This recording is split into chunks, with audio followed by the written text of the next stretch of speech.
Hello बच्चों, my self मोहक अग्रवाल। इस सेशन में बच्चों मैं बात करने जाऊंगा variation of conductance, specific conductance, molar conductance, equivalent conductance on या विद कंसंट्रेशन और डाइल्यूशन के बदलने के साथ। ठीक है ना।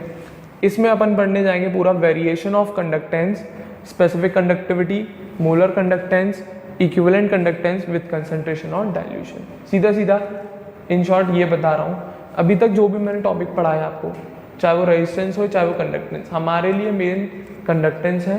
तो जितनी भी मैंने आपको कंडक्टिविटी पढ़ाई है उन सब का मैं वेरिएशन आपको चेक कराऊंगा ऑन चेंजिंग डाइल्यूशन या फिर कंसंट्रेशन। डाइल्यूशन का बदलना कंसंट्रेशन का बदलना ही होता है अल्टीमेटली, और कोई कुछ नहीं है। डाइल्यूशन का बदलना ही कंसंट्रेशन के बदलने को कहते हैं। ठीक है बच्चों, ध्यान से देखिएगा। पहला, कंडक्टेंस क्या होता है, कैसे बदलती है, क्या रिलेशन होता है कंडक्टेंस का। कंडक्टेंस जो मेन है मैं उसी की बात कर रहा हूँ, जिसको हम रेसिप्रोकल ऑफ रेजिस्टेंस कहते हैं। फॉर्मूला मैं आपके लिए लिख दे रहा हूँ, ध्यान से देख लीजिएगा। Conductance is equals to 1/r, इसको कहते हैं कंडक्टेंस। क्लियर है। इसको कहते हैं अपन लोग कंडक्टेंस। क्लियर है। इसी का रिलेशन दिखाएंगे हम ऑन चेंजिंग डाइल्यूशन या कंसंट्रेशन। क्लियर है। चलिए ध्यान से देखिएगा। कंडक्टेंस डाइल्यूशन बढ़ाने को कहते हैं, इन शॉर्ट वॉल्यूम बढ़ाना और कंसंट्रेशन घटाना। हमेशा ध्यान रखना, डाइल्यूशन होता है पानी मिलाना, वॉल्यूम को इंक्रीज करना और कंसंट्रेशन को डिक्रीज करना एक ही बात होती है। ठीक है ना। तो डाइल्यूशन इंक्रीज करती है तो हमेशा कंसंट्रेशन घटती है बच्चों, और जैसी कंसंट्रेशन कम होगी कंडक्टेंस बढ़ता है। अब क्यों बढ़ता है उसका रीजन दूंगा, दोनों केस में बताऊंगा आपको मैं, वीक इलेक्ट्रोलाइट को इंक्लूड करते हुए साथ साथ स्ट्रॉन्ग इलेक्ट्रोलाइट को। क्लियर है। देखिएगा, तो डाइल्यूशन इंक्रीज करने पे कंसंट्रेशन डिक्रीज करती है और अल्टीमेटली कंडक्टेंस बढ़ती है। क्लियर है। डाइल्यूशन इंक्रीज करने पे कंडक्टेंस घटती, कंसंट्रेशन घटती है और कंडक्टेंस बढ़ती है। इसका रीजन नीचे है। दो अलग अलग रीजन दूंगा बच्चों में। वीक इलेक्ट्रोलाइट में रीजन अलग होगा, स्ट्रॉन्ग इलेक्ट्रोलाइट्स के लिए रीजन अलग होंगे। वीक इलेक्ट्रोलाइट जनरली बेटा, वीक इलेक्ट्रोलाइट का हमें अल्फा होता है डिग्री ऑफ डिसोसिएशन। क्या होता है? Degree of dissociation. Chemical equilibrium का टॉपिक है। क्लियर है। अल्फा क्या होता है? जो अमाउंट डिसोशिएट हो गया है अपॉन इनिशियल का रेशियो। अल्फा क्या है? एक रेशियो है इसका, अमाउंट डिसोशिएटेड अपॉन इनिशियली जितना आप लेके चले हैं, और उसको परसेंटेज में अगर कर देते हैं तो उसे हम degree of dissociation percentage degree of dissociation बोल देते हैं। ये अल्फा जनरली वीक इलेक्ट्रोलाइट के लिए 5% तक रहता है। ठीक है बच्चों। अब डाइल्यूशन हम बढ़ाते हैं, ध्यान से सुनना। सपोज करो एक बीकर लिया मैंने, उसमें वीक इलेक्ट्रोलाइट घोल दिया, अब मैं उसमें और वॉल्यूम ऐड कर रहा हूँ केवल सॉल्वेंट का। किसका? सॉल्वेंट का। तो वॉल्यूम इंक्रीज कर रहा है। जैसी वॉल्यूम इंक्रीज करता है, बच्चों आप पढ़ चुके हैं केमिकल इक्विलिब्रियम में, जैसे जैसे वॉल्यूम इंक्रीज करता है degree of dissociation of weak electrolyte बढ़ता है। ये अल्फा 5% से इंक्रीज करने लगेगा। तो alpha degree of dissociation increase, chemical equilibrium का कंसेप्ट है, ऑसवाल्ड डाइल्यूशन लॉ। डाइल्यूशन बढ़ने के साथ साथ degree of dissociation for weak electrolyte बोल रहा हूँ इंक्रीज करता है। अब जब ये डिसोसिएशन बढ़ेगा तो नंबर ऑफ आयंस बढ़ेंगे, और जैसे ही आयंस की संख्या बढ़ी तो डेफिनेटली कंडक्टेंस तो बढ़नी ही बढ़नी है। खत्म बात। ये होता है reason in case of weak electrolyte. किसके केस में? वीक इलेक्ट्रोलाइट के केस में डाइल्यूशन बढ़ने के साथ साथ डिग्री ऑफ डिसोसिएशन बढ़ता है, उसके बढ़ने की वजह से नंबर ऑफ आयंस बढ़ते हैं, और फाइनली अल्टीमेटली कंडक्टेंस बढ़ जाती है। क्या बढ़ जाती है? कंडक्टेंस बढ़ जाती है। ठीक है। अब यही बात मैं करता हूँ केस में, स्ट्रॉन्ग इलेक्ट्रोलाइट के केस में। किसके केस में बच्चों? इन case of strong electrolyte. Alpha कितना है? 100%। कितना है? 100%। यहाँ पे अल्फा पहले ही पूरा, मतलब ये इलेक्ट्रोलाइट कंप्लीटली डिसोशिएट हो चुका है। ठीक है ना। तो अब यहाँ पे डाइल्यूशन बढ़ाने पे कंडक्टेंस क्यों बढ़ती है? यहाँ पे भी बढ़ती है, वीक में तो बढ़ती बढ़ती, उसका सीधा सीधा रीजन है अल्फा पे। किसका रीजन है? अल्फा। अल्फा बढ़ेगा तो डाइल्यूशन बढ़ने पर अल्फा बढ़ता है तो आयंस बढ़ेंगे, आयंस बढ़ेंगे तो कंडक्टेंस अल्टीमेटली बढ़ेगी। अब बात आती है स्ट्रॉन्ग इलेक्ट्रोलाइट के केस में क्या झंझट है बच्चों? स्ट्रॉन्ग इलेक्ट्रोलाइट में हम डाइल्यूशन बढ़ाते हैं तो वहाँ पे अल्फा पे कोई फर्क नहीं, क्योंकि अल्फा तो पहले ही 100% है, इससे ज़्यादा तो जा नहीं सकता। 102 103% नहीं होता, कंप्लीटली टूटने को 100% कह देते हैं। तो यहाँ पे डिग्री ऑफ डिसोसिएशन रीजन नहीं, यहाँ पे रीजन होता है आयनिक मोबिलिटी का बनना। आयंस की मोबिलिटी इंक्रीज कर जाती है। क्लियर है? तो इस वजह से कंडक्टेंस बढ़ती है। अब आयनिक मोबिलिटी में मेंशन करने के लिए फोर्स ऑफ अट्रैक्शन से समझाने की कोशिश कर रहा हूँ। जब डाइल्यूशन कम था, जब नहीं था, या ये कह लो, तो वहाँ पे फोर्स ऑफ अट्रैक्शन थोड़े स्ट्रॉन्ग मिलेंगे आपको। टूट चुके हैं मैं मानता हूँ, बट अल्टीमेटली कुछ ना कुछ अट्रैक्शन होगा। जैसे ही मैंने डाइल्यूशन किया या वॉल्यूम बढ़ाया, तो ये जो थोड़े बहुत भी फोर्स ऑफ अट्रैक्शन थे वो और ज़्यादा वीक हो जाएंगे। तो फोर्स ऑफ अट्रैक्शन डिक्रीजेज, जो पहले थे ही नहीं, क्योंकि टूट तो 100% चुका है, बहुत कम थे ये फोर्स ऑफ अट्रैक्शन, पर अब आपने डाइल्यूशन और बढ़ा दिया और वॉल्यूम बढ़ा दिया, तो इन फोर्स ऑफ अट्रैक्शन में और डिक्रीमेंट हो जाता है। ये जो फोर्स ऑफ अट्रैक्शन है और कम हो जाते हैं और ज़्यादा डिक्रीज कर जाते हैं। तो इसी वजह से जो आयनिक मोबिलिटी पहले थी उससे कुछ ज़्यादा हो जाती है। क्यों? क्योंकि स्ट्रॉन्ग इलेक्ट्रोलाइट डिसोशिएट तो पहले ही हो गया। अब डिसोशिएट का कंसेप्ट तो लग ही नहीं सकता, आयंस तो बढ़ ही नहीं सकते, क्योंकि पहले जितने बनने थे आयंस सारे बन गए। बट इसके केस में आयनिक मोबिलिटी बढ़ जाती है because of force of attraction घट जाता है। क्या? सॉल्वेंट आने की वजह से या वॉल्यूम इंक्रीज करने की वजह से। खत्म बात। तो स्ट्रॉन्ग इलेक्ट्रोलाइट में कंडक्टेंस बढ़ने का रीजन है उसकी आयनिक मोबिलिटी, और वीक इलेक्ट्रोलाइट में कंडक्टेंस बढ़ने का रीजन है उसके increment in number of ions because of increment in degree of dissociation. इतनी सी बात है कंडक्टेंस की। क्लियर है? तो नोट लिख दिया मैंने। On dilution conductance in weak electrolyte increase effectively because alpha increases and number of ions increases effectively, whereas in strong electrolyte alpha is already 100%, so only ionic mobility increases, thus conductance slightly increases। सीधी बात है, weak electrolyte की पहले conductance होती है कम, alpha बढ़ने के साथ इनकी कंडक्टेंस में एक बहुत इंक्रीमेंट अच्छा खासा आता है। स्ट्रॉन्ग इलेक्ट्रोलाइट का पहले ही इलेक्ट्रोलाइट कंप्लीट टूट चुका होता है, उनकी कंडक्टिविटी पहले ही हाई होती है, बट इस हाई से थोड़ी कुछ ज्यादा और बढ़ जाती है केवल आयनिक मोबिलिटी, क्योंकि स्ट्रॉन्ग इलेक्ट्रोलाइट के केस में अल्फा बढ़ता नहीं है, आयंस की संख्या इफेक्टिवली बढ़ती नहीं है, तो उनकी कंडक्टेंस इंक्रीज तो करती है बट इतनी ज्यादा नहीं कि जितनी ज्यादा हमें किसमें देखने को मिलती है, वीक इलेक्ट्रोलाइट में। क्योंकि भाई जो पहले से ही ज्यादा उसे और ज्यादा कितना ही ले जा सकते हो, ना के बराबर। थोड़ा बहुत ही इंक्रीमेंट दिखता है हमें स्ट्रॉन्ग इलेक्ट्रोलाइट में, बट वो इंक्रीमेंट दिख जाता है थोड़ा बहुत, और किसकी वजह से? आयनिक मोबिलिटी। पर वीक इलेक्ट्रोलाइट में यही काम अल्फा पे डिपेंड करता है। अल्फा बहुत एकदम से बढ़ता है, तभी एकदम से आयंस की संख्या बढ़ती है, तभी उनकी कंडक्टिविटी में बहुत बड़ा चेंज आता है इन केस ऑफ वीक इलेक्ट्रोलाइट, क्योंकि वहां पे डिसोसिएशन हो रहा है, यहाँ पे केवल मोबिलिटी बढ़ रही है, यहाँ पे कोई नई आयंस की संख्या नहीं बढ़ रही। क्लियर है? तो ये थी बच्चों बात कंडक्टेंस का वेरिएशन विद डाइल्यूशन। इसके बाद मैं वेरिएशन दिखाऊंगा कंडक्टिविटी, जिसे हम स्पेसिफिक कंडक्टेंस का नाम देते हैं। कंडक्टिविटी के से मेंशन कर रहे हैं। अब कंडक्टिविटी क्या थी? सीधी बात, number of ions per unit volume. Number of ions per unit volume की वजह से जो कंडक्टिविटी आती है वो होती है स्पेसिफिक कंडक्टेंस, या फिर कंडक्टिविटी बोलते हैं। क्लियर है? के से रिप्रेजेंट करते हैं। किससे रिप्रेजेंट करते हैं बच्चों? के से। कोई दिक्कत? तो पर यूनिट वॉल्यूम में 1 ml में जो भी आयंस है उसकी वजह से जो भी कंडक्टिविटी है उसे हम स्पेसिफिक कंडक्टेंस या फिर कंडक्टिविटी बोलते हैं।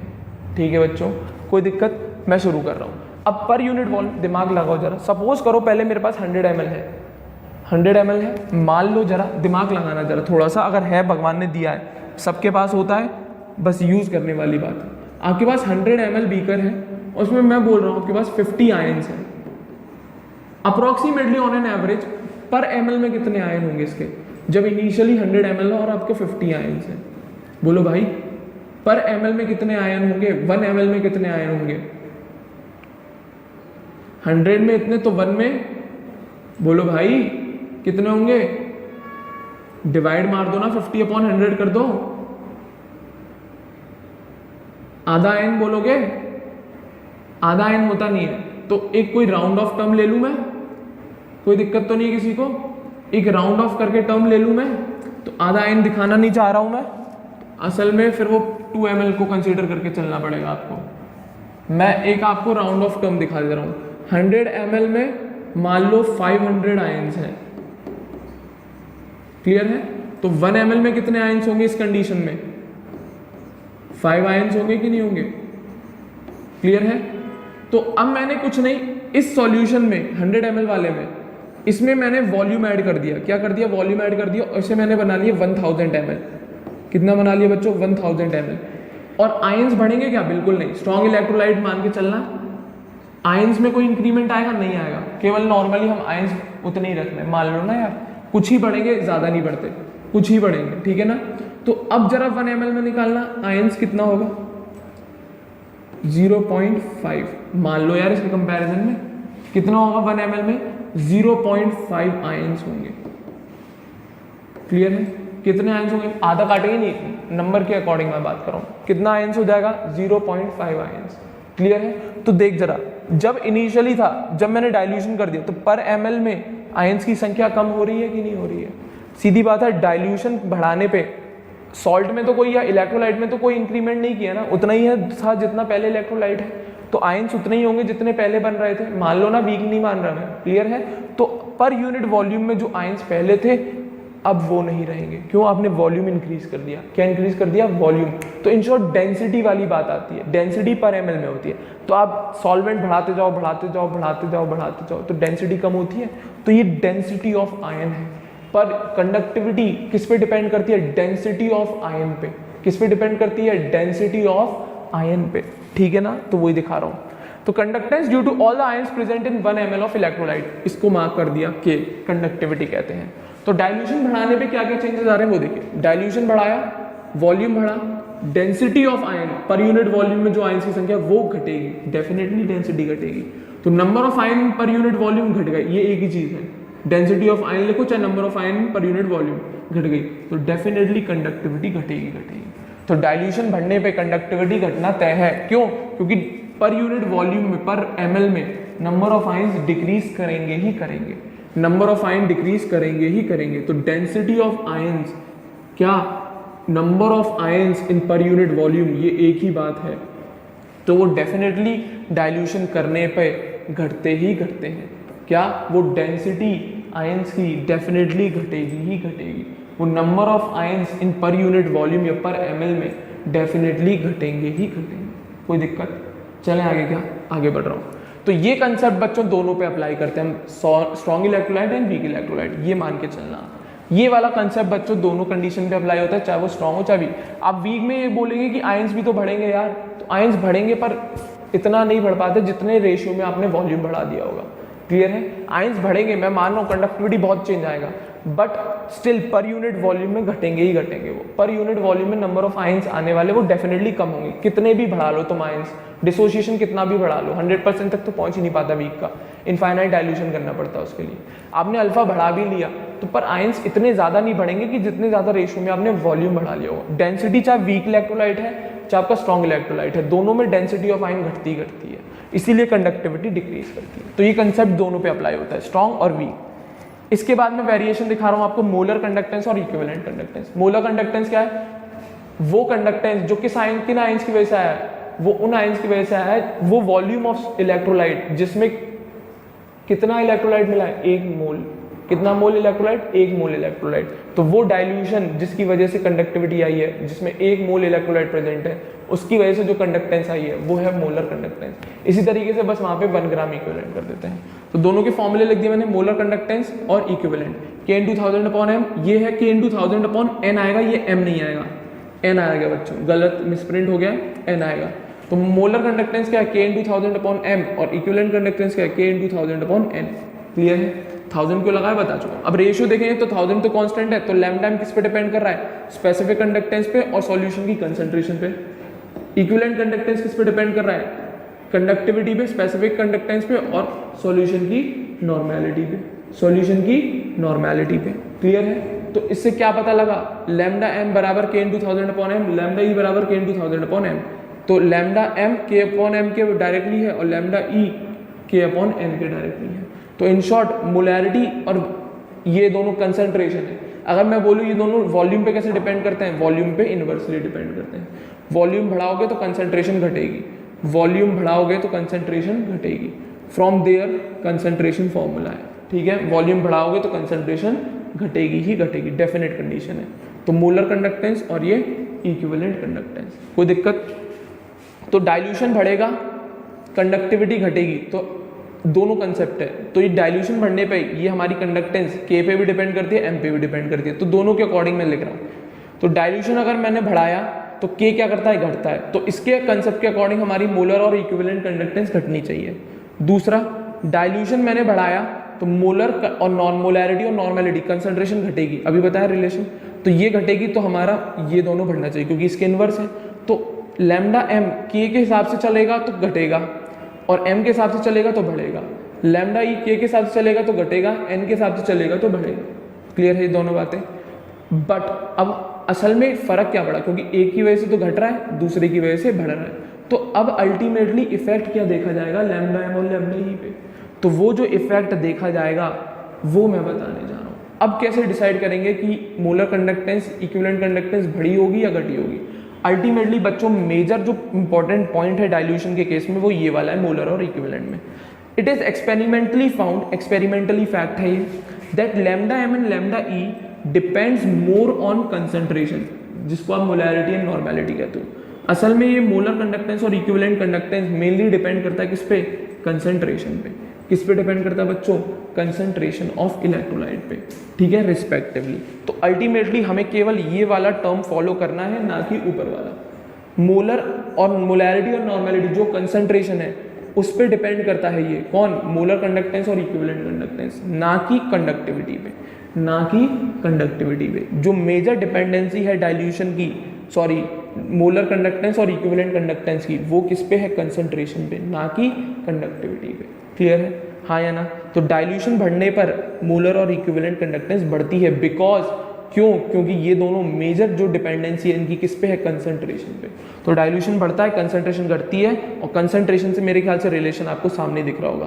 तो असल में के पे अब काम चलेगा नहीं, मोलर कंडक्टेंस 1/m और इक्विवेलेंट कंडक्टेंस 1/n, ये चीज़ आपको दोनों याद रखनी है बस, इसके अलावा कुछ याद रखना ही नहीं है आपको। मोलर कंडक्टेंस 1/m पे डिपेंड करता है और इक्विवेलेंट कंडक्टेंस 1/n पे डिपेंड करता है। क्लियर है, हाँ या ना। मेरे ख्याल से क्लियर होंगे, आगे बढ़ते हैं। अब ये केस मोलर कंडक्टेंस और इक्विवेलेंट सेम काम करता है। अब मैं एक बार मोलर कंडक्टेंस को समझा दे रहा हूँ, इसी तरीके से इक्विवेलेंट कंडक्टेंस भी चलता है बच्चों, है ना।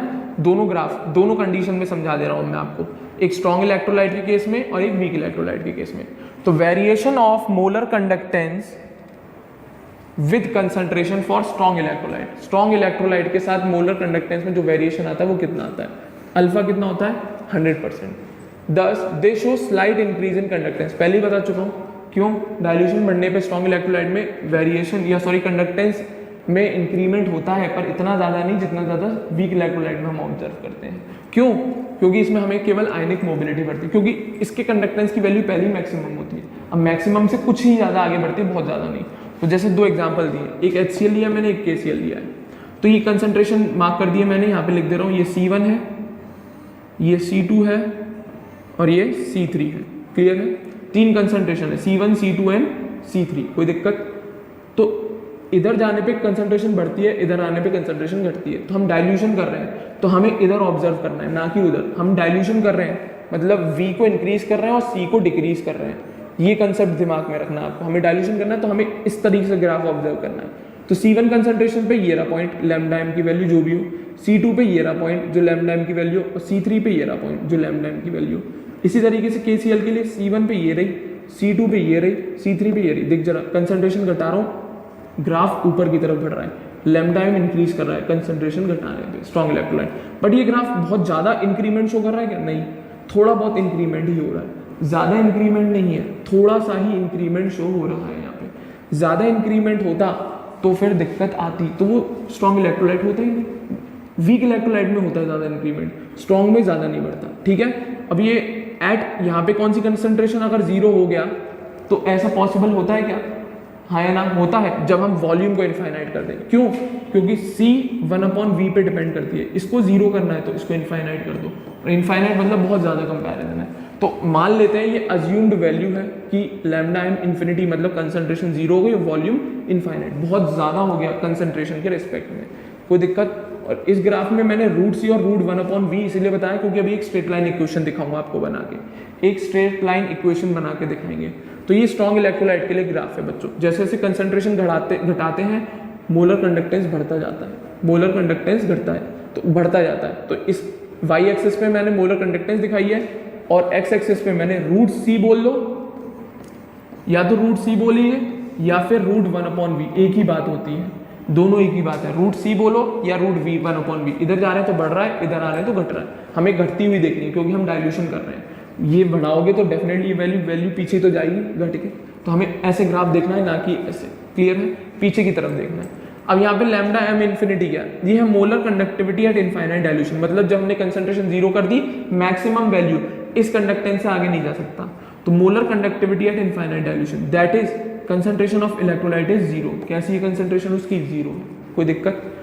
लैम्डा m कोई भी पॉइंट पे जो मार्क कर रहा हूँ मैं, तो लैम्डा m क्या है, molar conductance at any dilution, मतलब कोई भी पर्टिकुलर डाइल्यूशन पे और कंसंट्रेशन पे। क्लियर है, तो आपको पता है c और v इन्वर्सली काम करते हैं, ये ध्यान रखना चाहिए।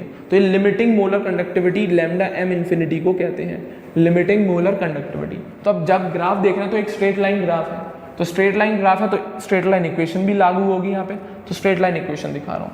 तो ये जो ग्राफ है इसके लिए स्ट्रेट लाइन इक्वेशन आती है। हाँ, एक चीज और देख लो, डाइल्यूशन बढ़ रहा है, कंसंट्रेशन घटती है, लैम्डा m और लैम्डा i इंक्रीज करता है, तो इसी प्रिंसिपल पे मैंने ग्राफ को ऐसे ऑब्जर्व किया।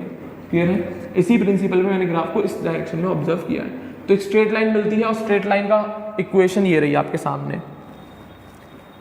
y बराबर mx प्लस सी। अब y एक्सिस पे कौन है, लैम्डा m है, x एक्सिस पे कौन है, √c। कौन है बच्चों, √c या √1/v, √c लिख दिया मैंने, और m क्या कांस्टेंट है तो मैंने b लगा दिया, स्लोप। ठीक है, सॉरी कांस्टेंट, हाँ स्लोप है, m क्या है, स्लोप है, कांस्टेंट b मान लिया, होता है, माना जाता है, प्लस c क्या है, बोलो भाई, इंटरसेप्ट जो y एक्सिस पे मिलता है। तो c यहाँ पे मेरे ख्याल से दिख गया होगा आपको, ये रहा लैम्डा m इन्फिनिटी, किसी के लिए, चाहे KCL के लिए देख लो चाहे HCL, एक को मान के चलो। ठीक है ना, तो y क्या है, लैम्डा m जो इस एक्सिस पे है, m क्या है, कांस्टेंट स्लोप जो ऐसे निकाला जाएगा tan थीटा से, b मान लेते हैं उसे। ठीक है ना, और x एक्सिस पे कौन है, √c या √1/v, और लैम्डा m इन्फिनिटी क्या है, इंटरसेप्ट है जो y एक्सिस पे पॉइंट लाई करेगा। क्लियर है, तो c वही होता है मेरे ख्याल से। तो लैम्डा m बराबर फॉर्मूला मैंने उसको चेंज कर दिया, तो lambda m b√c plus lambda m infinity.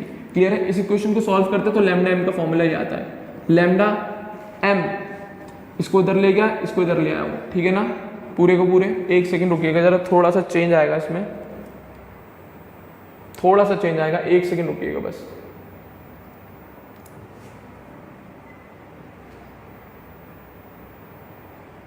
हाँ, थोड़ा सा चेंज आएगा, ये थोड़ा सा इक्वेशन में चेंज आएगा, है ना बच्चों, नहीं आएगा चेंज, रुको जरा एक सेकंड, देखो, हाँ सुनना, लैम्डा m बराबर लैम्डा m इन्फिनिटी। अब ये क्यों किया मैंने, ये वाली इक्वेशन क्यों की, ये ध्यान से सुनिएगा। आपको ग्राफ में दिख रहा होगा स्लोप कैसा है, नेगेटिव स्लोप है, पॉजिटिव होता है तो ऐसे बनता है, पॉजिटिव स्लोप हमेशा ऐसे होते हैं, नेगेटिव स्लोप हमेशा ऐसे होते हैं, तो ये नेगेटिव स्लोप है, तो ये जो b वैल्यू लगाई है मैंने, ये माइनस में होगी बच्चों, किस में होगी बच्चों, माइनस में। तो ये जो इक्वेशन में चेंजेस दिखाए हैं मैंने, ये क्यों दिखाया, क्योंकि b कैसा है, माइनस का है, बिकॉज ऑफ कैसा, लिख दे रहा हूँ, नेगेटिव स्लोप। कोई दिक्कत, कैसा स्लोप है बच्चों, नेगेटिव स्लोप है। तो जब नेगेटिव स्लोप होगा तो ये फॉर्मूले के आगे माइनस लगेगा, माइनस सॉल्व करोगे तो लैम्डा m बराबर lambda m infinity minus b√c। तो ये जो इक्वेशन आती है इसे हम कहते हैं डीबे-हकल-ऑनसाइगर इक्वेशन, डीबे-हकल-ऑनसाइगर इक्वेशन। क्लियर है, किसके लिए, केवल स्ट्रॉन्ग इलेक्ट्रोलाइट पे अप्लाई होती है वाली इक्वेशन।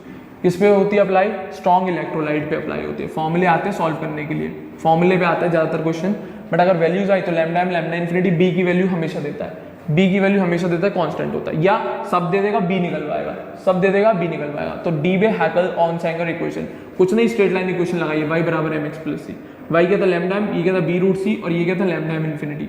b कैसा, नेगेटिव स्लोप है, तो सॉल्व किया तो ये बन के आ गया डीबे-हैकल-ऑनसाइगर इक्वेशन। अब लैम्डा m क्या है, molar conductance at any concentration, lambda m infinity क्या है, लिमिटिंग मोलर कंडक्टेंस, b क्या है, कांस्टेंट। किस पे डिपेंड करेगा, नेचर ऑफ सॉल्वेंट। किस पे डिपेंड करता है, B, nature of solvent. Solvent का नेचर जैसे विस्कोसिटी हो गई, सरफेस टेंशन हो गई, ये दोनों मेन कैरेक्टर हैं या मेन फैक्टर हैं जिस पे ये बी डिपेंड करता है, सॉल्वेंट की विस्कोसिटी या सॉल्वेंट के सरफेस टेंशन पे, सॉल्वेंट के सरफेस टेंशन पे। ये दो मेन पॉइंट है जिस पे ये ये कांस्टेंट जो स्ट्रॉन्ग इलेक्ट्रोलाइट में हमने इक्वेशन में डीबे-हैकल-ऑनसाइगर इक्वेशन में लगाया वो डिपेंड करता है। क्लियर है, मेरे ख्याल से यहाँ पे दोनों बातें क्लियर होंगी। अब बात आती है कि ये मैंने एक ग्राफ को ऊपर बनाया, एक ग्राफ को नीचे बनाया है। अब मैंने HCl को क्यों ही ऊपर बनाया और KCl को क्यों नीचे बनाया? सीधी बात है, HCl की कंडक्टिविटी ज़्यादा होगी तो उसका ग्राफ ऊपर लाई कर रहा है, उसके पॉइंट ऊपर लाई कर रहे हैं, और KCl की कंडक्टिविटी कम होगी तो उसके पॉइंट नीचे लाई करते हैं। और मेरे ख्याल से स्ट्रॉन्ग इलेक्ट्रोलाइट में कंडक्टिविटी डिसाइड करने वाला होता है मोबिलिटी ऑफ आयंस। कौन डिसाइड करती है? मोबिलिटी ऑफ आयंस डिसाइड करती है, तो वही मैं बात कर रहा हूँ। तो नोट देखिएगा, lambda m infinity for HCl and lambda m infinity for KCl। तो इसमें लैम्डा m इन्फिनिटी जो इन्फिनिटी पॉइंट है एट मैक्सिमम लेवल, बिल्कुल इनफाइनाइट डाइल्यूशन पे HCl के लिए सबसे मैक्सिमम होती है और KCl के लिए मिनिमम होती है। क्यों है ऐसा? क्योंकि एक ही रीज़न हो सकता है, HCl की आयनिक मोबिलिटी, मतलब HCl के H आयंस की आयनिक मोबिलिटी ज़्यादा होगी KCl के K प्लस आयन से। एक ही रीज़न हो सकता है, HCl की कंडीशन में जो H आयंस की आयनिक मोबिलिटी होगी वो ज़्यादा होगी किससे? KCl की कंडीशन में K प्लस आयन से। कोई दिक्कत? KCl की कंडीशन में K प्लस आयन से। ये कंसेप्ट था आपका Debye Hückel Onsager equation in case of strong electrolyte. किसके केस में बच्चों? स्ट्रॉन्ग इलेक्ट्रोलाइट जिसका अल्फा 100% होता है। कितना होता है? अल्फा 100% होता है और ग्राफ स्ट्रेट लाइन बनता है विद नेगेटिव स्लोप। तो ये इक्वेशन आ गई, ये इसकी लिमिटिंग वैल्यू आ गई और बाकी सारी एट अ परफेक्ट या सॉरी एट एनी डाइल्यूशन या कंसंट्रेशन। क्लियर है? ये आपका पहला पार्ट हुआ है। कौन सा केस?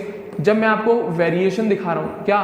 कंडक्टेंस की, वो भी मोलर या इक्विवेलेंट। हाँ, एक बात और, सेम ग्राफ अगर आप इक्विवेलेंट कंडक्टेंस बनाते हो, सेम सब कुछ सेम चलता है, बस मोलर कंडक्टेंस की जगह वहाँ पे इक्विवेलेंट कंडक्टेंस आ जाएगा। ग्राफ में कोई चेंज नहीं है। जो मोलर कंडक्टेंस के ग्राफ हैं वही इक्विवेलेंट कंडक्टेंस के ग्राफ होते हैं। सारे ग्राफ पैरेलल काम करते हैं। जो मोलर कंडक्टेंस के ग्राफ है सेम टू सेम डीबे-हैकल-ऑनसेंगर इक्वेशन, तो वो इक्विवेलेंट कंडक्टेंस पे भी लागू होते हैं, बट बताया मोलर कंडक्टेंस पे क्या है। इसके बाद दूसरा केस लेंगे। कौन सा केस लेंगे? दूसरा केस लेंगे। सेकंड केस देखो आप, variation of molar conductance with concentration for weak electrolyte देखेंगे आप। अभी मैंने कंप्लीट किया पहले केस में क्या? Strong electrolyte. अब मैं बात करूंगा इसके वीक इलेक्ट्रोलाइट की। क्लियर है? इस केस में क्या होता है, ध्यान से देखिएगा। In this case conductance increases very steeply, बहुत ज्यादा इंक्रीमेंट होता है एकदम से कंडक्टेंस में। स्ट्रॉन्ग इलेक्ट्रोलाइट के केस में इतना इंक्रीमेंट नहीं होता जितना हमें वीक इलेक्ट्रोलाइट के केस में इंक्रीमेंट दिखता है। In this case conductance increases very steeply because, क्यों? ध्यान से देखिएगा, number of ions increases rapidly on increasing dilution और डिक्रीजिंग कंसंट्रेशन। क्योंकि इस केस में आयंस की संख्या में इंक्रीमेंट होता है। स्ट्रॉन्ग इलेक्ट्रोलाइट में आयंस की संख्या में कोई चेंज नहीं होता, पर वीक इलेक्ट्रोलाइट के केस में आयंस की नंबर में इंक्रीमेंट होता ही होता है। तो इसी वजह से यहाँ पे वीक इलेक्ट्रोलाइट के केस में कंडक्टेंस में इंक्रीमेंट बहुत ज़्यादा दिखता है, वहीं पे स्ट्रॉन्ग इलेक्ट्रोलाइट में इतना स्टीप चेंज नहीं था जितना स्टीप चेंज यहाँ पे। तो ग्राफ में एकदम से इंक्रीमेंट आता है, वहाँ पे इंक्रीमेंट आ तो रहा था पर थोड़ा थोड़ा आ रहा था, स्ट्रेट लाइन मिल रही थी। वहाँ पे इतना बड़ा इंक्रीमेंट नहीं था जितना बड़ा इंक्रीमेंट हमें यहाँ पे देख, पहले थोड़ा थोड़ा बड़ा और फिर देख एकदम से बढ़ गया। क्लियर है? तो जैसे C1 पे इतना है, C2 पे इतना, और C3 पे देख कितना हो गया एकदम से। तो वही चीज़ है कि वीक इलेक्ट्रोलाइट में तो ये इंक्रीमेंट बहुत तेजी से होता है, एकदम से स्टीप चेंज दिखता है, बट स्ट्रॉन्ग इलेक्ट्रोलाइट में एकदम से स्टीप चेंज नहीं आता, वहाँ पे बढ़ती है एक रेगुलर मैनर में, थोड़ा थोड़ा थोड़ा थोड़ा। क्लियर है? चलिएगा, इसको हटा रहा हूँ मैं, आगे देखते हैं। तो in this case conductance increase very steeply because number of ions increases rapidly on increasing dilution और डिक्रीजिंग कंसंट्रेशन। डाइल्यूशन बढ़ने पे और कंसंट्रेशन घटने पे। बिकॉज डिग्री ऑफ डिसोसिएशन बढ़ता है। क्यों? क्योंकि वीक इलेक्ट्रोलाइट के केस में डिग्री ऑफ डिसोसिएशन में इंक्रीमेंट आता है। तो डाइल्यूशन बढ़ेगा, कंसंट्रेशन घटेगी, तो कंडक्टेंस अल्टीमेटली बढ़ती ही चली जाएगी। तो ग्राफ कुछ इस तरीके का दिखेगा, जैसे फॉर्मिक एसिड और एसिटिक एसिड का ग्राफ बनाया मैंने, कुछ एकदम से इंक्रीमेंट आएगा। अब फॉर्मिक एसिड की कंडक्टिविटी ज़्यादा होगी, इससे अभी देखेंगे क्या रीजन है, ठीक है ना। तो ये यहाँ से, ये यहाँ से, ये इंक्रीमेंट इतना आया, ये इंक्रीमेंट इतना। और इस केस में लैम्डा इन्फिनिटी जो था वो कभी अचीव होता ही नहीं है, क्योंकि इनफाइनाइट डाइल्यूशन पे भी ये लोग कंप्लीटली इलेक्ट्रोलाइज हो ही नहीं पाते। इनफाइनाइट डाइल्यूशन पे भी ये कभी भी कंप्लीटली इलेक्ट्रोलाइज हो ही नहीं पाते। तो ये रूट सी वाला एक्सेस, ये वाई एक्सेस, और ये इसका स्लोप यहाँ पे स्टीप कर्व आ रहा है एकदम से, ठीक है ना। तो lambda infinity for weak electrolyte is not possible to be determined experimentally, but lambda M can be measured. इनके लिए केवल लैम्डा एम निकाला जा सकता है, लैम्डा इन्फिनिटी नहीं निकाला जा सकता। तो स्ट्रेट लाइन है नहीं, कोई इक्वेशन बना नहीं रहा। वीक इलेक्ट्रोलाइट के केस में स्ट्रेट लाइन नहीं आता, स्ट्रॉन्ग इलेक्ट्रोलाइट के केस में स्ट्रेट लाइन आता है, वहां पे डी-बे-हैकल-ऑनसेंगर इक्वेशन लगती है। यहाँ पे कोई इक्वेशन नहीं बनाते, बनती है पर आता नहीं इक्वेशन। जो आप क्या है सिलेबस में मैं वही बता रहा हूँ, डीबे-हैकेल्स-ऑनसाइंगर इक्वेशन। क्लियर है? तो यहाँ पे पहली बात लैम्डा एम इनफिनिटी नहीं निकलता, दूसरी बात लैम्डा एम निकाल देते हैं, तीसरी बात यहाँ पे कंडक्टेंस में एक स्टीप चेंज दिखता है जो कि हमें स्ट्रॉन्ग इलेक्ट्रोलाइट के केस में देखने को नहीं मिलता, जो कि हमें स्ट्रॉन्ग इलेक्ट्रोलाइट के केस में देखने को नहीं मिलता। तो ये बच्चों थे आपके वेरिएशंस कि कंडक्टेंस में क्या वेरिएशन आता है, कंडक्टिविटी में कैसे वेरिएशन आता है, और मेन जो था मोलर कंडक्टेंस स्ट्रॉन्ग इलेक्ट्रोलाइट का केस और वीक इलेक्ट्रोलाइट का केस। इनको पढ़ के देखना, लिखना कॉपी पे, तब मजा आएगा चीज़ों को समझने में। HCl में क्या इक्वेशन बनी, कैसे बनी, कंसंट्रेशन घटा तो डाइल्यूशन बढ़ा, अल्फा बढ़ता है, पर इसमें मोबिलिटी बढ़ती है तो कंडक्टेंस का बनने का रिलेशन दिखाया, कुछ नहीं। अब कंसंट्रेशन या डाइल्यूशन के साथ डायरेक्ट मैंने कंडक्टेंस को रिलेट करके दिखा दिया, और कुछ नहीं किया मैंने, और कुछ नहीं किया मैंने, सिंपल सी कंडीशन दिखाई है। ठीक है, आप लोग से मैं ये उम्मीद कर रहा हूँ ये सारी चीज़ें समझ में आ जाएगी होंगी। अब मैं कॉल-रॉश लॉ की बात कर रहा हूँ। कॉल-रॉश लॉ, इसको एक और नाम से जाना जाता है इंडिपेंडेंट माइग्रेशन ऑफ आयंस। जाना नहीं जाता, या इस प्रिंसिपल पे काम करता है, ये कह लो इंडिपेंडेंट माइग्रेशन ऑफ आयंस के प्रिंसिपल पे ये काम करता है। होता क्या है इस कंडीशन में, ये देखना क्या है, कॉल-रॉश लॉ है। क्या कॉल-रॉश लॉ है ये, ठीक है। क्या किस पे डिपेंड करता है, इंडिपेंडेंट माइग्रेशन ऑफ आयंस पे डिपेंड करता है, या इस प्रिंसिपल पे ये काम करता है। आयंस का क्या माइग्रेशन, मूव करते हैं, या कंट्रीब्यूशन वगैरह देखेंगे कंडक्टिविटी में, क्योंकि आयन जब तक चलेंगे नहीं तब तक कंडक्टिविटी होगी नहीं, तो वो माइग्रेशन कंसेप्ट पे काम करता है। ध्यान से सुनना, according to this law at infinite dilution where dissociation of all electrolyte, चाहे वो स्ट्रॉन्ग हो चाहे वो वीक हो, वीक के केस में हम अज्यूम कर लेते हैं, है ना। According to this law, at infinite dilution, where dissociation of all electrolytes, चाहे strong हो चाहे weak हो, is complete, and each ion migrates independently to its co-ions. Each ion migrates independently of its co-ion. तो इस dilution पे अगर कोई cation है और कोई एनायन है, तो इन दोनों में कोई अट्रैक्शन फोर्स नहीं होता, बिल्कुल दूर दूर हो जाते हैं, तो इनका मूवमेंट एक दूसरे के इन्फ्लुएंस में नहीं होता। ये अलग अपना घूमेगा, ये अपना घूमेगा, इसे इससे कोई फर्क मतलब नहीं है और इसे इससे कोई मतलब नहीं है। तो वही बोल रहे हैं कि इस लॉ के अकॉर्डिंग अगर इनफाइनाइट डाइल्यूशन आता है तो हर इलेक्ट्रोलाइट पहली बात तो कंप्लीटली टूट जाता है, और दूसरी बात इनके आयंस का जो माइग्रेशन होता है, मूवमेंट होता है, वो अपने को आयन से पे डिपेंड नहीं करता। ठीक है, then these ion contribute a definite share to the total molar conductivity of electrolyte. तो ये अकेला आयन अपना एक पर्टिकुलर शेयर क्या करता है, कंट्रीब्यूट करता है, किसमें, उस इलेक्ट्रोलाइट के मोलर कंडक्टेंस में। ये किसका है, मान लो इलेक्ट्रोलाइट का है, किसका, ये मोलर कंडक्टेंस किसका, इलेक्ट्रोलाइट का। तो इस इलेक्ट्रोलाइट के मोलर कंडक्टेंस में जो कंट्रीब्यूशन इसका होगा और इन दोनों का कंट्रीब्यूशन इंक्लूड करते हैं सेपरेटली। ये नहीं कि इसका जो कंट्रीब्यूशन होगा उतना ही इसका हो सकता है, हो भी सकता है कम ज्यादा, जो भी XYZ है, बट सबका कंट्रीब्यूशन सेपरेटली होता है, सबका शेयर अलग अलग कंसीडर किया जाता है। Then these ion contribute a definite share, अपना खुद का एक डेफिनेट शेयर कंट्रीब्यूट करते हैं, किसके लिए, total molar conductivity of electrolyte के लिए, कि इलेक्ट्रोलाइट की टोटल मोलर कंडक्टिविटी में अपना अपना पूरा शेयर कंट्रीब्यूट करते हैं। दस molar conductivity of electrolyte at infinite dilution, ये लॉ आप किताबों में छपता है। Thus, molar conductivity of electrolyte at infinite dilution is equal to the sum of ionic conductivity of its component ions at infinite dilution. क्या बोला, electrolyte की जो molar conductive infinite की कंडीशन में चलती है, हर कोई कंसंट्रेशन पे ये वाला रूल फॉलो नहीं होता। इनफाइनाइट डाइल्यूशन पे जो इलेक्ट्रोलाइट की मोलर कंडक्टेंस होगी वो किसके सम के बराबर होगी, उसके कैटायन के मोलर कंडक्टेंस के प्लस उसके एनायन के मोलर कंडक्टेंस के। दोनों का शेयर इंपॉर्टेंट है, ये नहीं कि केवल कैटायन की मोबिलिटी देख ली हमें इलेक्ट्रोलाइट की पता लग जाएगी, ये केवल एनायन की मोबिलिटी देख ली तो हमें इलेक्ट्रोलाइट की कंडक्टेंस पता लग जाएगी। दोनों का खुद का अपना अपना शेयर होता है, जिसको ऐड करेंगे तो वो इलेक्ट्रोलाइट की molar conductivity at infinite dilution में बराबर आएगी। तो ये लॉ है, this molar conductivity of electrolyte at infinite dilution is equals to the sum of ionic conductivity, ये क्या है, ionic conductivity of its component ions at infinite dilution. इनकी जो कंडक्टिविटी लिखी जाती है वो भी इनफाइनाइट डाइल्यूशन पे ही कंसीडर करी जाती है। क्लियर है, ये था कॉल-रॉश लॉ, खत्म बात। इलेक्ट्रोलाइट की कंडक्टिविटी किसके सम के बराबर है, आयनिक कंडक्टिविटी इसके बराबर है। इतना सा रटना है आपको। क्लियर है, एग्जाम्पल ले रहा हूं मैं। Let us assume number of cation a, अब एक फॉर्मूला बना दिया, बाई चांस कोई कॉम्प्लेक्स जैसे NaCl वगैरह के केस में तो चल जाता है, अगर कोई कॉम्प्लेक्स कैटाइन एनाइन हुआ तो let us assume number of cations a and number of anions b, तो मतलब Ca और AB ये फॉर्मूला है, कैटाइन की संख्या A है और एनाइन की संख्या B है, फॉर्मूला मान लो इस तरीके का। तो तब इस कंडीशन में क्या करेंगे मोलर कंडक्टेंस का, तो इलेक्ट्रोलाइट की जो molar conductance eight infinite dilution होगा वो किसके बराबर होगा, एक आयन का नहीं, अब जितने भी कैटाइन है उन सबको भी लेना पड़ेगा और जितने भी एनाइन है उन सबको, मोलर कंडक्टेंस के केस में हमें लेना पड़ता है। क्लियर है, ये इसकी total ionic conductivity of cation plus total ionic conductivity of anion, तो A इंटू एक आयन की कंडक्टिविटी मल्टीप्लाई कर देंगे तो टोटल आ जाएगी, B इंटू एक एनाइन की कंडक्टिविटी मल्टीप्लाई कर देंगे तो इसकी आ जाएगी, तो ऐड कर देना तब बराबर होगी इलेक्ट्रोलाइट की मोलर कंडक्टिविटी। ये फॉर्मूले में लिखा रहा हूँ मोलर कंडक्टिविटी के लिए। जैसे NaCl है तो सोडियम आयन की molar conductivity plus Cl ion की मोलर कंडक्टिविटी, कोई मल्टीप्लाई करने की जरूरत नहीं, Na और Cl तोड़ ले।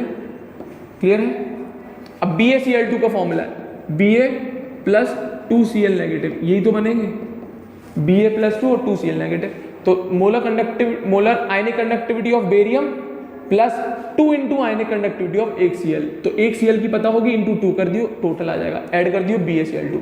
इसी तरीके से AlCl3 molar conductivity of Al plus 3 ion plus 3 into molar conductivity of Cl negative ion.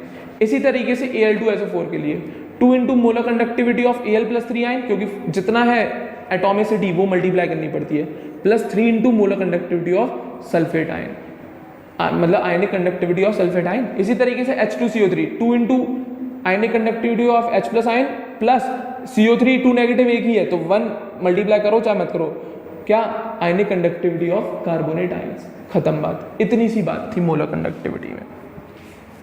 तो कोई सा भी आयन हो उसको मेरे ख्याल से मैं उम्मीद रख रहा हूँ आप लोग निकाल लेंगे उसकी मोलर कंडक्टिविटी।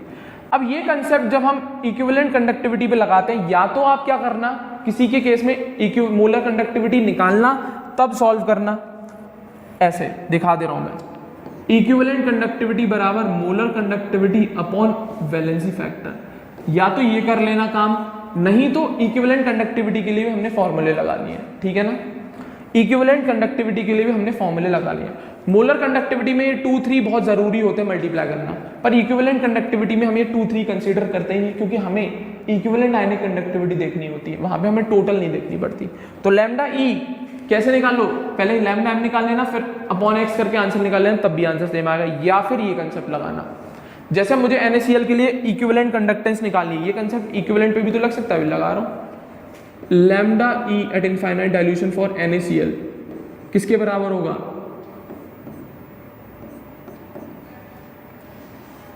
लैम्डा इंफिनिटी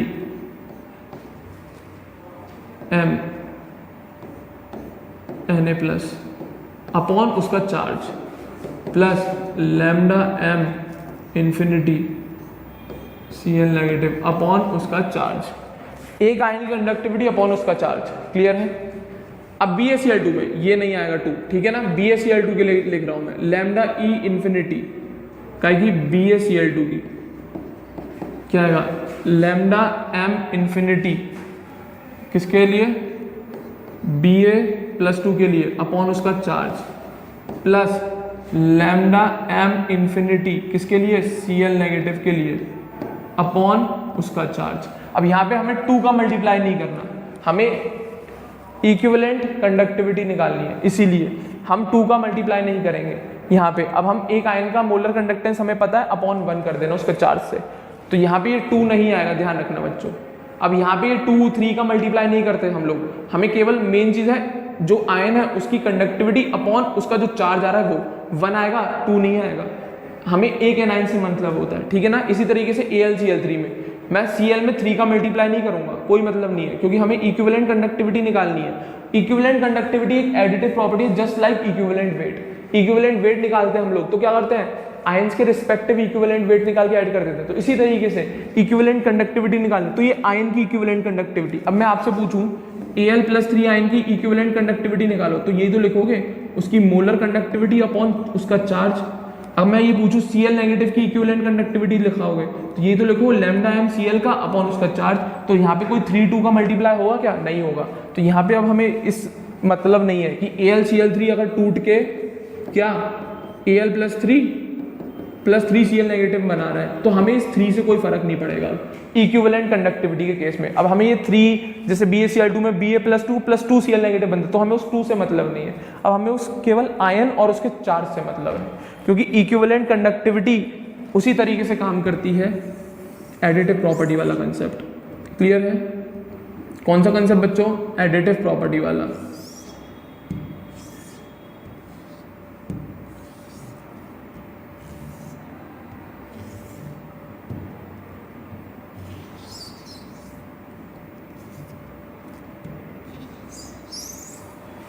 ठीक है, तो AlCl3 का मेरे ख्याल से क्लियर होगा। लैम्डा ई इन्फिनिटी AlCl3, तो हमें इनके आयनिक इक्विवेलेंट कंडक्टिविटी देखनी पड़ेगी। इनकी आयनिक Al की क्या होगी? Lambda m infinity for Al+3 ion की कंडक्टिविटी अपॉन उसका चार्ज, हमें कोई मल्टीप्लाई नहीं करना। इसी तरीके से lambda m infinity for Cl negative ion upon इसका चार्ज, हमें इस 3 से कोई फर्क नहीं पड़ेगा। अब Cl के केस में, क्योंकि आप इसे क्या लिखते हैं 3 इंटू, जैसे अभी मोलर कंडक्टिविटी निकाल रहे थे तो 3 का मल्टीप्लाई हो रहा था, पर इक्विवेलेंट कंडक्टिविटी से हम लोग ये करते नहीं, हमें केवल उसका चार्ज पता होना चाहिए और इसकी लैम्डा m पता होना चाहिए। या फिर अगर आप इसमें कंफ्यूज हो रहे हैं तो केवल वही लगाना, हर केस में लैम्डा m निकाल लेना उस सॉल्ट इलेक्ट्रोलाइट का अपॉन उस पूरे सॉल्ट का या तो कैटायनिक चार्ज या एनायनिक चार्ज, उससे डिवाइड कर देना, तब भी आंसर सेम आएगा, कोई फर्क नहीं पड़ेगा, तब भी आंसर सेम ही आएगा, कोई दिक्कत। तो यहाँ पे अगर आपको मोलर इक्विवेलेंट कंडक्टिविटी निकालनी है तो आपको उनके आयंस के इक्विवेलेंट कंडक्टिविटी ही पता होनी चाहिए। यहाँ पे आप ये नहीं कर सकते कि इक्विवेलेंट कंडक्टिविटी निकाल रहे हो और यहाँ पे आप मोलर कंडक्टिविटी के फॉर्मूले, मोलर कंडक्टिविटी नहीं है अब ये क्या बन गई? Al+3 की इक्विवेलेंट कंडक्टिविटी प्लस ये क्या बन गई? Cl नेगेटिव की इक्विवेलेंट कंडक्टिविटी। अब यहाँ पे हमें स्टोइकियोमेट्री का फर्क नहीं पड़ता, यहाँ पे हमें उन स्टोइकियोमेट्री का यूज नहीं करना होगा। चले आगे। इसी तरीके से Al2SO4, इसी तरीके से H2CO3। सल्फेट में देख ले मैंने 3 का मल्टीप्लाई नहीं किया, ना इस एल्यूमिनियम में मैंने 2 का मल्टीप्लाई किया। अब हमें मतलब ही नहीं है, अब हमें क्या लेना? उनकी इक्विवेलेंट कंडक्टिविटीज लेनी है, उसमें स्टोइकियोमेट्री का कोई रोल नहीं होता। चले आगे। अब बात आती है इनके क्वेश्चंस की। ये 3 क्वेश्चन हैं छोटे छोटे से, ये ज़्यादा ही हैं, 3-4 क्वेश्चन हैं, ध्यान से देखें। पहला क्वेश्चन डिस्कस करा रहा हूँ, मेरे ख्याल से मोलर कंडक्टिविटी क्लियर होगी आपको। अब मैं बात कर रहा हूँ इक्विवेलेंट कंडक्टिविटी की भी क्लियर होगी, क्वेश्चन की बात कर रहा हूँ मैं। तो let molar conductivity at infinite dilution for NaCl is कितनी दे रखी है? 125 दे रखी है NaCl की molar conductivity at infinite dilution. इसी तरीके से HCl की बता रखी है मोलर कंडक्टिविटी, इसी तरीके से CH3COO नेगेटिव की बतानी है। फाइंड करनी है हमें एसिटिक एसिड की, कुछ नहीं, इनकी रिएक्शंस लिखो। NaCl की जो मोलर कंडक्टिविटी होगी असल में वो किसकी कंडक्टिविटी है? Ionic conductivity of sodium plus ionic conductivity of Cl negative, कितनी है? 125। इसी तरीके से HCl में ionic conductivity of H ion plus ionic conductivity of Cl negative ion 420। इसी तरीके से CH3COO negative, ionic conductivity of Na ion plus ionic conductivity of acetic acid acetate ion बराबर 90। अब इस इक्वेशन को इस तरीके से सॉल्व करो कि आपके पास केवल CH3COO नेगेटिव और H आयन बने, CH3COO नेगेटिव और H आयन बने। इन तीनों रिएक्शन को प्लस मल्टीप्लाई करके इस तरीके से सॉल्व करें कि आपके पास क्या बचे? या तो एसिडेट आयन और एक H आयन, बस ये बच के आना चाहिए। और ये कंडीशन कब आएगी? ध्यान से देखो, जब मैं इस इक्वेशन में से फर्स्ट को माइनस करूं, फर्स्ट को माइनस कर जरा, इस इक्वेशन में से फर्स्ट को माइनस, इसके सिंबल चेंज हो जाएंगे, ये माइनस Na, ये माइनस Cl नेगेटिव आयन, ये कैसा है Na प्लस Na और ये माइनस Na, कोई दिक्कत? Na से Na कैंसिल, Na से Na cancel, but acetic acid और Cl नेगेटिव बच गया। तो क्या फॉर्मूला बचेगा? जब मैं 3 में से फर्स्ट को माइनस करूंगा, लैम्डा m इन्फिनिटी का आएगा एसिडेट आयन का minus lambda m infinity Cl negative ion का, जो भी वैल्यू है 90 में से माइनस कर लियो 125। क्लियर है? 90 माइनस कर लियो उसमें से आराम से, जो भी वैल्यू आ रही हो देख लेना आराम से। क्लियर है? जो भी वैल्यू आ रही है देख लीजिएगा। फिर इसके बाद क्या करना है? इसके बाद हमें जो भी वैल्यू आए उसको हमें 2 से प्लस कर देना है। तो आयंस मेन चीज सॉल्व करने दिखा रहा हूँ, इन वैल्यूज को तो कोई भी कर लेगा सॉल्व। जब इसमें से मैंने इसे घटाया तो मेरे पास ये बच रहा था, और जो भी मैग्नीट्यूड आ रहा है 90 माइनस 125 कर लेना अपने आप। अब फिर मैंने इसको ऐड कर दिया, इसको ऐड करूंगा तो H आयन ऐड है और ये भी ऐड है, तो ये प्लस का वो माइनस का, तो कैंसिल आउट हो जाएगा। इसके नीचे भी लिख के दिखा देता हूँ तुम्हें, lambda m infinity H ion plus lambda M infinity Cl negative ion बराबर 420, और ये जो भी माइनस में वैल्यू बच रही होगी निकाल लेना स्क्वायर माइनस करके। क्लियर है? अब इस रिएक्शन को ऐड करूंगा तो मेरे ख्याल से दोनों कैंसिल आउट हो गए, कैंसिल आउट होगा तो बचे कौन, ये तो दोनों चाहिए थे मुझे। वैल्यू ऐड कर रही हो, जो भी माइनस की वैल्यू आ रही हो उसको 420 से ऐड कर दियो, माइनस मतलब 420 में से डेफिनेटली वो घटनी है। क्लियर है? हाँ या ना? सॉल्व कर पाएंगे कि नहीं कर पाएंगे? कुछ नहीं, इस तरीके से सॉल्व करना है कि आपके लास्ट में एच आयन और एसिटेट आयन बच जाए, एच आयन और एसिटेट आयन बच जाए। मैं फिर भी इसको सिंप्लीफाई करके दिखाता हूँ तुम्हें, और सिंपल करता हूँ इसके लिए, ठीक है ना? तो एक काम करता हूँ, मैं पहले 1 और 2 को ऐड करता हूँ, ऐसे कर ले, 1 और 2 को ऐड कर ले, या एक काम कर लो, और बढ़िया काम दिखाऊँ आपको मैं इसमें।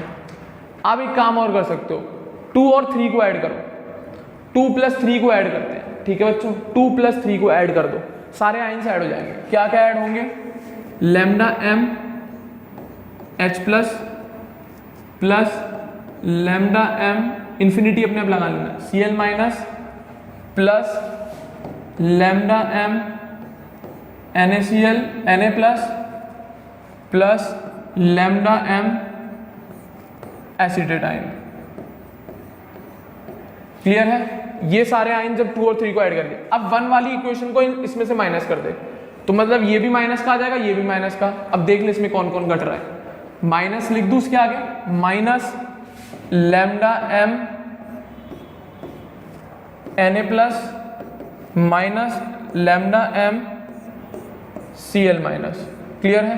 तो मेरे ख्याल से इक्वेशन में से आपको दिख गया हो, ये Cl से ये वाला गया, ये Na से ये वाला गया, बच गए कौन, ये दोनों। तो 2 + 3 - 1 ये कर लेना, इसको ऐसे ना लिख के सिंप्लीफाई वे में 2 + 3 - 1 ऐसे लिख लेना, बात वही आनी है।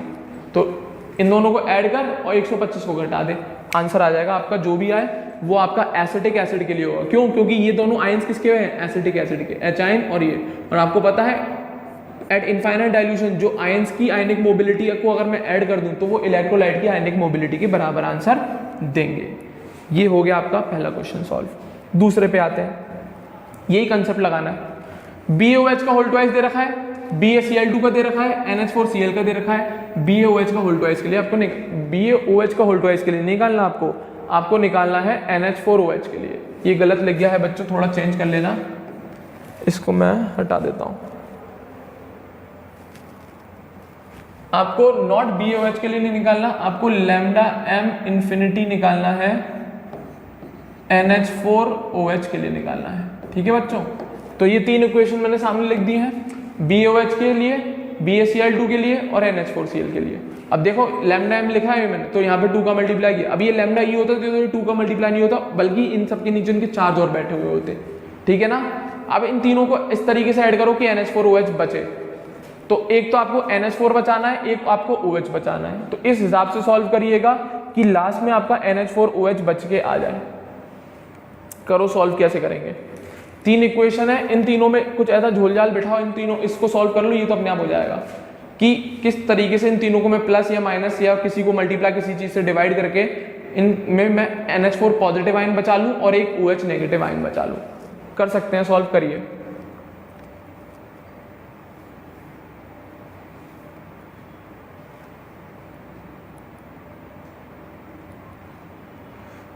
जल्दी करिए, चलो मैं हिंट देता हूं। एक काम करो, इन दोनों इक्वेशन को ऐड कर दो, ऊपर वाली को और इस वाली को ऐड कर दो जल्दी से। First equation plus second equation अगर ऐड करेंगे तो आयन सॉल्व करके दिखा रहा हूं, वो अपने आप ऐड कर लेना। क्या बन जाएगा? 2 lambda M infinity for Ba+2 plus ये क्या बच जाएगा? 2 lambda M infinity for OH negative plus 2 lambda M infinity for Cl negative. ये बचेगा कि नहीं बचेगा? तो मैंने क्या किया, 1 और 2 को ऐड कर दिया। अब ये 2 2 आ रहे हैं, तो मैं इस पूरी इक्वेशन को 2 से डिवाइड कर दूं, क्योंकि मेरे को NH4Cl वाली इक्वेशन में केवल 1 है, तो इस पूरी इक्वेशन को 2 से डिवाइड कर दो।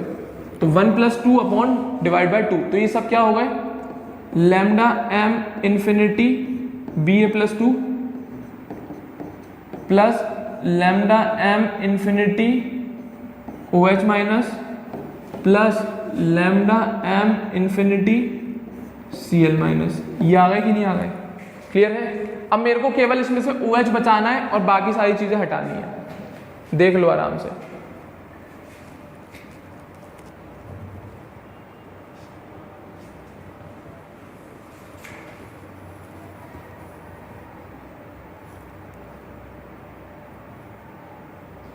प्लस नहीं, कुछ और करते हैं क्योंकि BA बच जाएगा सॉल्व करने पर। एक काम करते हैं, सुनना जरा, प्लस मत करो इसमें, एक काम करो, क्योंकि प्लस करेंगे तो फाइनली अगर मैं इसको ऐड भी करता हूं तब भी B आ रहा है, तो एक काम करते हैं हम इसे प्लस ना करके माइनस करते हैं। ध्यान से देखना, प्लस ना करके हम इसे माइनस करते हैं, इसको करते हैं अपन 1 - 2। अब करो तो ये BA से BA कैंसिल हो जाएगा, ये BA खत्म हो जाएगा, ये BA खत्म हो जाएगा, बचेगा वो दोनों, ये भी BA खत्म हो जाएगा, और बचने का तरीका भी अलग होगा उसका। मैं पूरा इक्वेशन ही साफ कर देता हूँ, वापस से लिखता हूँ। अब प्लस मत करो, एक काम करो 1 - 2 करो, लिखो, तो ट्राई करके देखना पड़ेगा आपको। पहली में से दूसरी घटाओ, तो ये माइनस माइनस माइनस, ये दोनों कैंसिल आउट हो जाएंगे, ये प्लस का ये माइनस का। अब ये दोनों बचेंगे, तो क्या बचेगा 2 λm infinity OH minus 2 λm infinity मतलब मोलर कंडक्टिविटी Cl माइनस की। अब डिवाइड मारो 2 से, इसको मैं 2 से मान रहा हूं तो ये भी सब 2 से डिवाइड हो गया, तो ये क्या बच के आएगा λm infinity OH minus λm infinity Cl minus. Clear है? अब एक काम करो, इस इक्वेशन को थर्ड में ऐड कर दे, तो जरा ऐड करोगे तो ये Cl से ये Cl गया, बचा क्या आपके पास NH4OH बचा और OH नेगेटिव बचा, NH4OH बचा और OH नेगेटिव बच गया, NH4OH बचा, NH4 पॉजिटिव बचा और OH नेगेटिव बच गया। आपके पास क्या बचा, ये NH4 पॉजिटिव बच गया और ये OH नेगेटिव बच गया, बाकी सारी चीजें कैंसिल आउट हो गई। अब यही वाला कंसेप्ट इस पे लगा दो, 1 - 2 500 - 3 300 200 को फिर डिवाइड कर दो 2 से, तो ये कितना बचेगा 100 बच के आ गया ये वाली इक्वेशन, और 100 इक्वेशन को इसमें ऐड कर दो 120 में, 100 को 120 में ऐड कर दे, क्योंकि देख ले मैंने वही किया 1 - 2/2 वो सॉल्व कर दिया मैंने, 1 - 2/2 वो सॉल्व कर दिया, और लास्ट में +3 मतलब 120 ऐड कर दे, तो आंसर 120 ऐड करने पे 220 आंसर आएगा। मेरे ख्याल से वही चीज़ है, नीचे दिखा रहा हूँ मैं, मेरे ख्याल से वही चीज़ है, मैं नीचे सॉल्व करके दिखा रहा हूँ। देखो NH4 पॉजिटिव और OH नेगेटिव को बचाने के लिए 3 में से मैंने 2/2 मैंने बस यहाँ पे थोड़ा कॉम्प्लिकेट करके लिख दिया है, कुछ नहीं, 1 में से 2 घटाओ इक्वेशन और उस पूरी इक्वेशन को 2 से डिवाइड कर दो, डिवाइड कर दो, और बची तीसरी इक्वेशन जो बची उसको ऐड कर दो, तो बच के क्या NH4 पॉजिटिव और OH नेगेटिव आयन की आयनिक कंडक्टिविटी आएगी, जिसको सम करोगे तो वो NH4OH की क्या molar conductivity at infinite dilution बचेगी। 3 इक्वेशन है, मैथ्स लगानी और कुछ नहीं करना, प्लस माइनस मल्टीप्लाई डिवाइड जिससे करना चाहो उससे कर लेना। क्लियर है? एक और क्वेश्चन देख, Mg+2 की conductivity, molar conductivity at infinite dilution for Mg+2। इसी तरीके से सल्फेट आयन की molar conductivity at infinite dilution, ये दोनों दे रखी है आपको, इक्विवेलेंट कंडक्टिविटी निकालनी है MgSO4 की, दे मोलर रखी है, निकालनी इक्विवेलेंट है। तो मेरे ख्याल से ये वाला फॉर्मूला ध्यान होगा, molar conductivity upon equivalent conductivity बराबर x को हम कहते हैं कैटायनिक और एनायनिक चार्ज या वैलेंसी फैक्टर, तो सॉल्व कर, कुछ नहीं, मोलर कंडक्टिविटी निकालो, डायरेक्ट वैलेंसी फैक्टर से डिवाइड, तो मोलर कंडक्टिविटी फॉर MgSO4 तो क्या होगी, आयनिक कंडक्टिविटी उसकी मोलर प्लस इसकी आयनिक मोलर कंडक्टिविटी, MgSO4 का फॉर्मूला सीधा है, तो x + y, खत्म बात। ये तो आ गई आपकी मोलर कंडक्टिविटी। पूछा क्या है, इक्विवेलेंट, तो इक्विवेलेंट कंडक्टिविटी को इधर लिया, वैलेंसी फैक्टर को इधर लिया, एक दूसरे की जगह बदल दे, तो इक्विवेलेंट कंडक्टिविटी का क्या फॉर्मूला बचेगा, ये इक्विवेलेंट कंडक्टिविटी आएगी, क्या x + y वो आप निकाल चुके हो, अपॉन वैलेंसी फैक्टर मेरे ख्याल से आपको 2 दिख रहा होगा, टोटल कैटायनिक चार्ज देख ले चाहे तो टोटल एनायनिक चार्ज देख ले, कितना आएगा 2, आयनाइज करके देख ले, नहीं तो MgSO4 फॉर्म्स Mg+2 + SO4 - 2, तो टोटल कैटायनिक चार्ज देख ले चाहे टोटल एनायनिक चार्ज देख ले, ऐड मत कर दियो, एक लिया जाता है इनमें से कोई, ठीक है ना। एक और तरीका है, इन रिस्पेक्टिव आयंस की पहले ही निकाल लो इक्विवेलेंट कंडक्टिविटी, इसकी इक्विवेलेंट कंडक्टिविटी निकालने के लिए इसको मैं इसके 4 से डिवाइड कर दूंगा, इसकी इक्विवेलेंट कंडक्टिविटी निकालने के लिए मैं इसको इसके 4 से डिवाइड कर दूंगा, तो डायरेक्ट x/2 xy/2 ऐड कर दे, तब भी आंसर वही आएगा। तो कुछ नहीं करना, या तो आप डायरेक्ट इस फॉर्मूले से निकालो, इक्विवेलेंट कंडक्टिविटी बराबर उनके आयंस की भी आपको इक्विवेलेंट कंडक्टिविटी पहले निकालनी पड़ेगी और उसको ऐड करना, उसमें कोई स्टोइकियोमेट्री का रोल नहीं होता। पर मोलर कंडक्टिविटी निकालने के लिए हमें स्टोइकियोमेट्री देखनी पड़ती है। यहाँ पे नहीं है जरूरत पड़ रही, अगर बाई चांस जरूरत पड़ती है तो वहां पे देखनी पड़ती है। पर इक्विवेलेंट कंडक्टर्स में हमें कोई मोलर कंडक्टिविटी की जरूरत नहीं, वो उसकी जरूरत नहीं होती स्टोइकियोमेट्री की। क्यों? क्योंकि हम आयन की पहले से ही क्या इक्विवेलेंट कंडक्टिविटी निकाल के डायरेक्ट रखते हैं। ठीक है बच्चों, बेसिक सा क्वेश्चन है, ट्राई करना, स्क्रीनशॉट ले लो, आराम से घर पे बैठ के देखना। चलें आगे, एक और क्वेश्चन देखिएगा। अब मैं एक और बात कर रहा हूं, इसमें भी कैल्शियम की बता दी मैंने, फॉस्फेट आयन की बता दी, कैल्शियम फॉस्फेट की पूछ रहा हूं। किसकी पूछ रहा हूं? कैल्शियम फॉस्फेट की। कैल्शियम आयन की मोलर कंडक्टिविटी, फॉस्फेट आयन की मोलर कंडक्टिविटी, अब कैल्शियम फॉस्फेट की पूछी जा रही है। Molar conductivity upon equivalent conductivity बराबर क्या? Valency factor. सॉल्व करते हैं। तो कैल्शियम फॉस्फेट के लिए क्या? मोलर कंडक्टिविटी पहले सॉल्व कर लो, फिर उसे उसके कैटायनिक या एनायनिक चार्ज से डिवाइड मार देना तो आंसर। मैं कैटायनिक एनायनिक चार्ज आपको पहले निकाल के दिखा दे रहा हूं, फिर फॉर्मूला देखिएगा। Ca3PO4 का होल ट्वाइस आयनाइज कर लो, 3Ca+2 प्लस 2PO4 3 नेगेटिव। तो इसका कैटायनिक चार्ज देखो तो 6 आएगा, इसका एनायनिक चार्ज देखो तो 6, तो कोई सा भी एक पकड़ लेना, ठीक है ना। तो बाद में करेंगे, पहले मोलर कंडक्टिविटी निकाल दे। लैम्डा एम कैल्शियम फॉस्फेट के लिए कितने कैल्शियम है? 3 आएंगे, Ca3 देख ले, तो 3 इंटू एक कैटायन की मोलर कंडक्टिविटी प्लस 2 इंटू एक एनायन की मोलर कंडक्टिविटी। सॉल्व करोगे तो 3A + 2B। अब इसको डिवाइड किससे करना है आपको? 6 से। तो ये रहा आपका equivalent conductivity for calcium phosphate. या तो ये कर लेना, नहीं तो एक काम करना, इनके आयंस की पहली निकालो इक्विवेलेंट कंडक्टिविटी। कैसे निकालेंगे? इस आयन का चार्ज, हमें टोटल चार्ज नहीं, केवल आयन का चार्ज चाहिए होता है। तो कैल्शियम की मोलर कंडक्टिविटी कितनी बता रखी है? A, उसका चार्ज कितना है? 2, तो A/2 आ गई कैल्शियम की इक्विवेलेंट कंडक्टिविटी। फॉस्फेट की कितना है मोलर कंडक्टिविटी? B, उसके आयन का चार्ज कितना है? 3, तो ये B/3 आ गई, B/3 आ गई।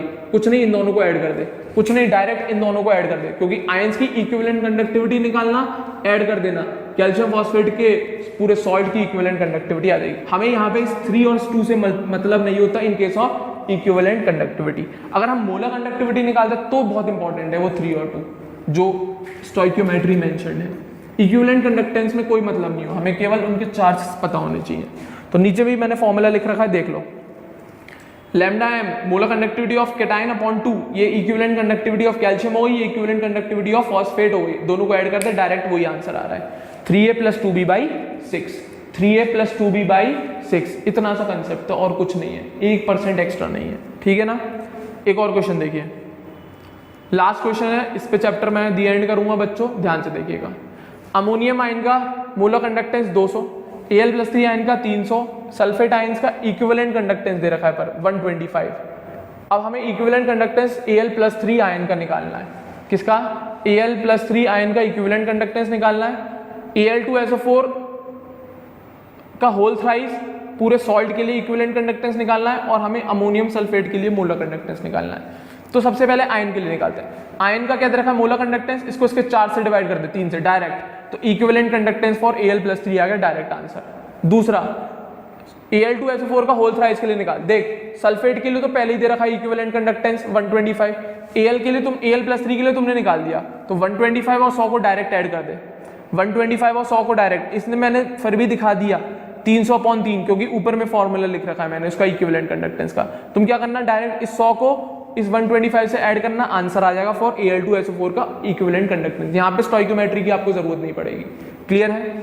और लास्ट आपका बचता है molar conductance for ammonium sulphate, molar conductance for ammonium sulphate. यहाँ पे आपको स्टोइकियोमेट्री दिमाग में रखनी पड़ेगी, मैं आयनाइज करके भी दिखा दे रहा हूँ आपको। NH4 का होल ट्वाइस SO4, इसे आयनाइज कर लो, 2NH4 positive plus SO4-2, clear है। तो इस 2 का और इसकी स्टोइकियोमेट्री की जरूरत पड़ती है। तो अमोनियम आयन के लिए मोलर कंडक्टिविटी बता रखी है 200, तो 200 × 2 करना पड़ेगा, प्लस सल्फेट आयन के लिए इक्विवेलेंट कंडक्टिविटी बता रखी है आपको, पर मोलर कंडक्टिविटी पता करनी है। इक्विवेलेंट कंडक्टिविटी आपको बता रखी है पर मोलर कंडक्टिविटी आपको पता करनी है, तो रिवर्स कर लो ना भाई। क्या है फॉर्मूला? λm/λe बराबर x, और सल्फेट के केस में x कितना है? 2 आ रहा है। कितना आ रहा है? x 2 पता है यार, ये तो बचपन से भी बताया, सल्फेट पे चार्ज कितना? 2।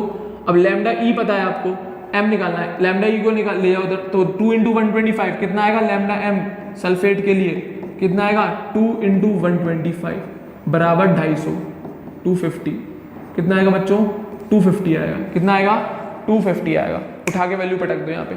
अमोनियम के लिए पता है, अमोनियम आयन के लिए 200 × 2 प्लस सल्फेट आयन के लिए तुमने निकाली 250, ऐड करोगे 650 आ गया। कितना आ गया बच्चों? 650। फिर भी मैंने नीचे दिखा दिया मोलर कंडक्टेंस फॉर सल्फेट निकालना। 250 कैसे निकाला है? इक्विवेलेंट कंडक्टिविटी सल्फेट आयन की इंटू 2। अब ये इनफाइनाइट डाइल्यूशन वाली सारी बातें हैं, आपको ये ध्यान में रखनी है। कोलरॉश लॉ में हम केवल इनफाइनाइट डाइल्यूशन पे ही बातें करते हैं, इनफाइनाइट डाइल्यूशन के अलावा और कोई बातें नहीं होती, क्योंकि कोलरॉश लॉ इनफाइनाइट डाइल्यूशन पे ही एप्लीकेबल होता है। ठीक है बच्चों, मेरे ख्याल से आपने क्वेश्चन ध्यान से सुने होंगे। एक नहीं, दो नहीं, 3 बार, पहली बार में समझ में नहीं आया तो दूसरी तीसरी बार में आ ही जाएगा। एक लगातार आप 2-3 बार सुनोगे, डेफिनेटली क्वेश्चन आ जाएंगे। बट बहुत बेसिक सी चीज़ है, हर फॉर्मूला हर चीज़ मैंने बोर्ड पे लिख रखी है, स्क्रीनशॉट लेके बाद में भी समझने की कोशिश करोगे, डेफिनेटली आ जाएगा। क्लियर है? हाँ या ना? तो बच्चों यहाँ पे आपका एंड होता है इलेक्ट्रोकेमिस्ट्री। अब अगले चैप्टर से नए सेशन में आपसे मिलेंगे। ठीक है बच्चों, थैंक यू वेरी मच। तब तक ढंग से मेहनत से पढ़ते रहें बच्चों।